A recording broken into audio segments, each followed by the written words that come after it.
I was mid-sentence when it happened. The notification slid across my tablet screen with the cold precision of an execution order. Employment terminated effective immediately. Please exit systems. 6 words, stark and unadorned, that cut more deeply than any outburst could. Across the polished conference table sat 12 executives from Trident, a global manufacturing conglomerate worth billions. They were focused on me, my slides, my words. The room's acoustics captured everything: the hum of the climate system, the click of pens against glass, the faint creak of Italian leather chairs as someone shifted weight. But they didn't see what I saw. They didn't know that my career had just been erased by a flicker of text. The blood pounded in my ears, and for a fraction of a second I faltered, a microsecond of hesitation. Then I pressed on. As you can see on slide 9, the integration pathway generates a 26% efficiency gain in the first 2 quarters alone, I said, my voice even, my expression unbroken, not a hint of the storm raging inside. 8 months. 8 months of delicate cultivation, late nights, strategy sessions, and endless rehearsals. Terminated in 8 seconds. I didn't storm out. I didn't plead. I finished the presentation, every syllable delivered with calm precision. When the CFO of Trident, a woman notoriously hard to impress, nodded at my final projections, I closed the tablet, thanked them for their time, and walked out with the same measured confidence I had carried in. That, I decided, would be my legacy in their eyes, not the humiliation of being fired, but the poise of a strategist who never faltered under fire. But the irony was deeper than that. By silencing me mid-pitch, Riven, the company I had served loyally for nearly 5 years, believed they had cut me off from influence. What they didn't know was that my influence didn't belong to them. My reputation, my relationships, my strategic vision, those were mine. And I had already begun preparing for this moment. What Riven had killed wasn't my career. It was their own future. My name is Marin Blake. I was 36 years old, a senior client strategist, when HR chose to erase me mid-sentence. This is the story of how I lost my job in 8 seconds, and how my former company lost everything in the aftermath. 3 months before that fateful presentation, I was called into the CEO's office. Grayson Hole, a man with the kind of gravitas that made people sit straighter just by entering the room, leaned back in his leather chair and steepled his fingers. "Marin," he said, "we've been circling the idea of merging our 3 strategic divisions for years. I need someone with vision to turn it into something executable. You know the terrain better than anyone. Draft me a proposal." I walked out of that meeting feeling the weight of responsibility, but also a spark of pride. This was the kind of work that could define a career. For 3 relentless weeks, I poured myself into it. 78 pages of strategy, integration pathways, personnel considerations, cultural reconciliation plans, and a carefully crafted 24-month roadmap that balanced disruption with growth. I accounted for every detail: the clashing subcultures between departments, the technical snags of blending incompatible workflows, even the fragile egos of executives who would fight to keep their kingdoms intact. It was meticulous, perhaps even visionary. When I handed the proposal to Grayson, his face lit with genuine approval. "This," he said, tapping the thick binder, "is exactly what we needed." 2 days later, I received an invitation to a company-wide strategy meeting. I walked in expecting to see my work discussed. Instead, I saw something else entirely. At the front of the room stood Lucian V. He had joined Raven only 6 months earlier, parachuted in as Deputy Director of Operations after a short stint with a competitor. Lucian had charisma in spades, the kind that drew attention effortlessly. But behind that smile, I'd always sensed something sharper, an ambition that cut without hesitation. The presentation began. Slide after slide appeared on the screen, and I felt my chest tighten. My words, my frameworks, my proposal. but there was no mention of me. On the title page glowed the words, Strategic Initiative, developed by Lucian 5 Operations Team. The betrayal was total. Every paragraph, every graphic, even the phrasing of my executive summary. It was all mine, stripped of authorship. Our eyes met across the room. There was no guilt in his expression, only challenge, as though daring me to speak, to call him out in front of everyone. I didn't. Not then. Not in public. I forced my face into neutrality, nodded occasionally, as though hearing these ideas for the first time, and even jotted notes to complete the charade. Around me, colleagues whispered in admiration of Lucian's vision. Grayson stood at the side, looking pleased. That night, I created a folder on my personal drive. I named it Altovia Systems. At the time, it was nothing more than a place to store evidence, screenshots of my original documents with their metadata intact, email trails proving submission to Grayson, logs showing when my ownership of the file had been quietly revoked. I didn't yet know what Altovia would become, only that I needed to protect myself.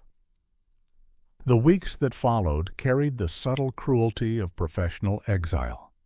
Emails I once received dried up. Permissions on documents I had created were quietly downgraded to view only. My name disappeared from reporting charts where it had stood for years. Then came the insult that confirmed the pattern. A junior strategist named Talia, bright but barely a year into the company, was assigned to shadow me on the Trident project. I had mentored her myself, walked her through her first client pitches. Now she was being positioned, not so subtly, as my successor. Grayson thinks she should get exposure to top-tier clients, my supervisor said smoothly. I smiled, nodded, agreed. But I saw the writing on the wall. This wasn't mentorship. This was succession planning. And so, silently, I kept building the archive, brick by brick. Altovia was no longer just a folder. It was the first wall of a fortress I knew I would one day need. The summons came from HR, dressed up as routine. We're reviewing team structures in light of the upcoming merger, Morgan Frist, our human resources director, said with her manufactured smile. She sat across from me with a folder of papers I wasn't permitted to see. Everyone's roles are being evaluated, she added, her tone casual. Everyone's? I asked mildly. Of course. Her eyes shifted away just for a moment, betraying the lie. And Lucian's, I pressed, as though the question was idle curiosity. The flicker of unease that crossed her face told me everything. Senior leadership would be assessed separately. Translation: untouchable. The so-called evaluation was nothing more than pre-termination theater. That evening, I activated the next stage of my plan. Years earlier, I had helped draft the very employment contracts Riven used. Buried in the legal language was a clause employees insisted upon: continued access to their own work product for portfolio purposes. It was meant for designers, analysts, strategists, people like me who built intellectual frameworks rather than physical assets. Using those terms, I began systematically backing up the materials I had created. Not client data, not proprietary secrets. I was careful about that. What I took were the things that bore my imprint: strategic frameworks, implementation roadmaps, templates, models, the architecture of thought, my thought. At the same time, I reached out to two trusted former colleagues, Elora Jennings, a sharp legal mind who had left for private practice, and Darian Voss, a quiet but razor-edged auditor. We arranged what appeared to be a casual dinner, but the conversation quickly turned serious once the wine arrived.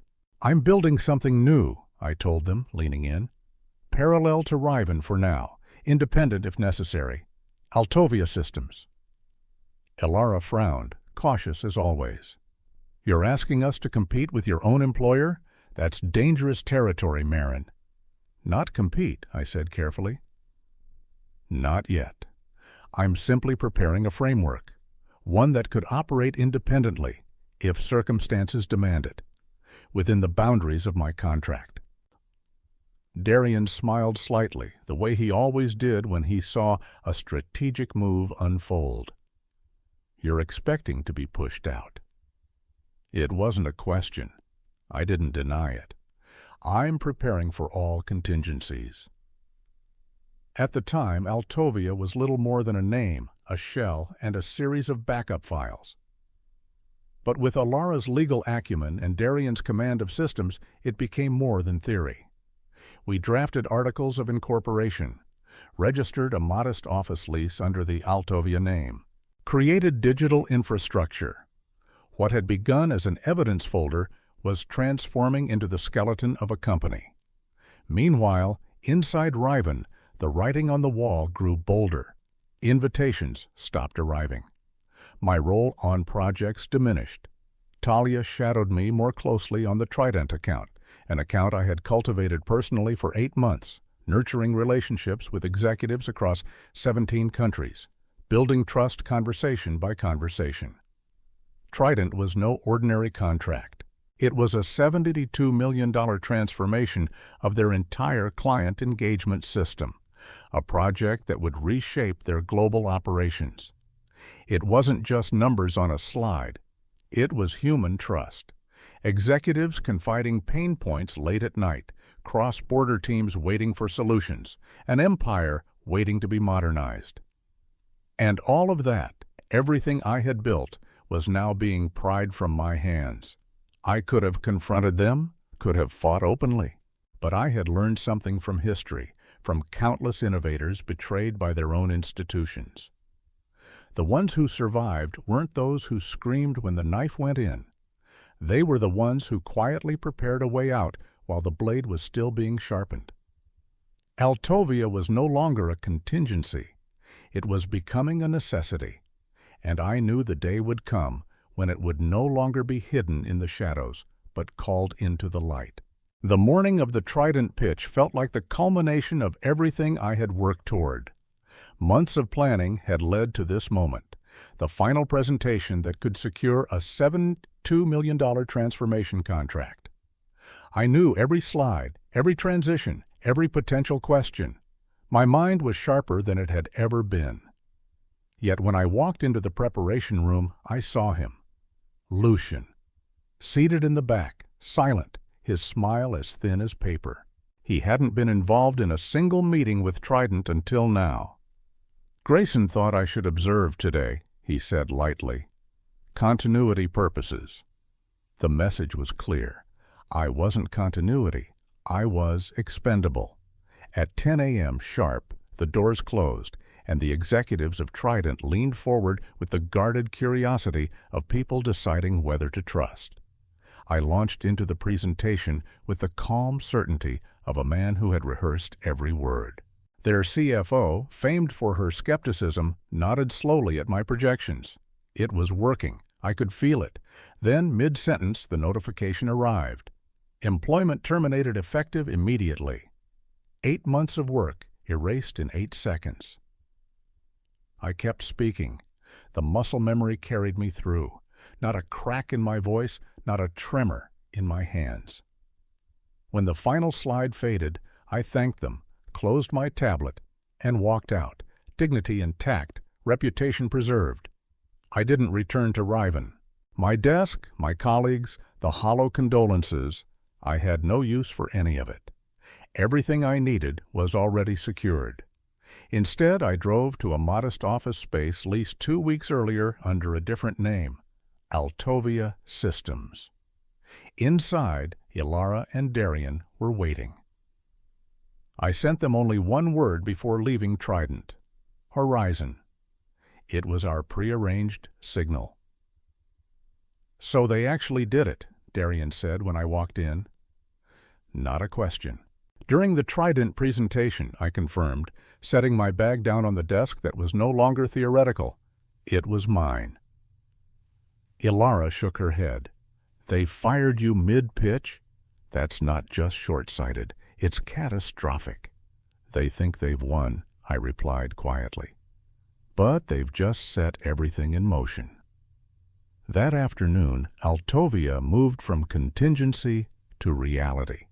Systems activated, files organized, contracts drafted.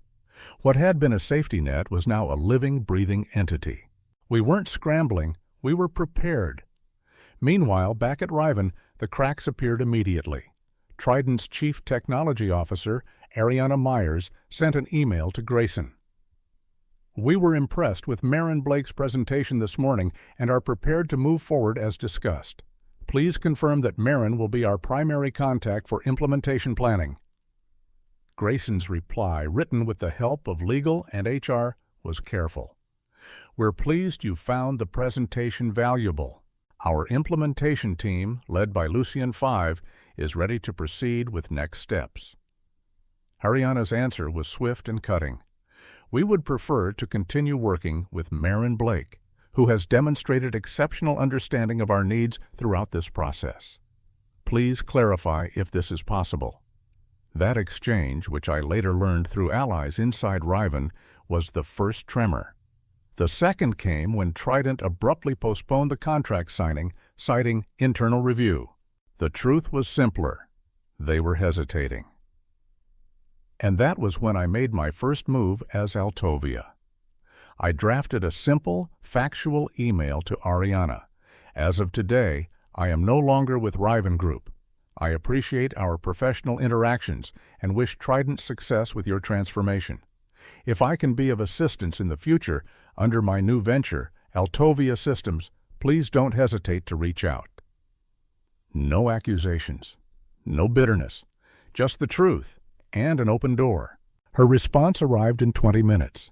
Not to me, but to Riven's leadership. We are putting all contract discussions on hold pending a reassessment of partnership options. Please cancel all scheduled meetings until further notice. Inside Riven, panic spread. They thought this was about money, about terms. But it was about trust. The trust I had spent months building, the trust they had severed with one careless notification. For me, it was confirmation. The breaking point had come and gone. Altovia was no longer a secret folder. It was alive. The first domino was Trident. Within days of my departure, they froze all dealings with Riven. Officially, they were reviewing partnership options.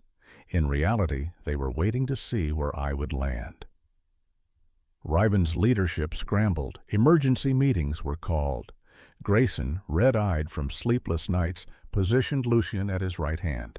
They drafted new concessions, prepared to slash prices, crafted arguments to reassure Trident. But none of it mattered. The problem wasn't the numbers, it was the people. And the one person Trident trusted was gone. When Ariana Myers finally reached out to me directly, it wasn't with hesitation. It was with clarity. She came to our modest Altovia office, still smelling of fresh paint and humming with the sound of servers we had set up days before. "I'll be direct," she said, taking a seat in our conference room. "We invested months into this project because of you. Why did Riven remove you without explanation?" I gave the diplomatic answer. "They're restructuring." She studied me.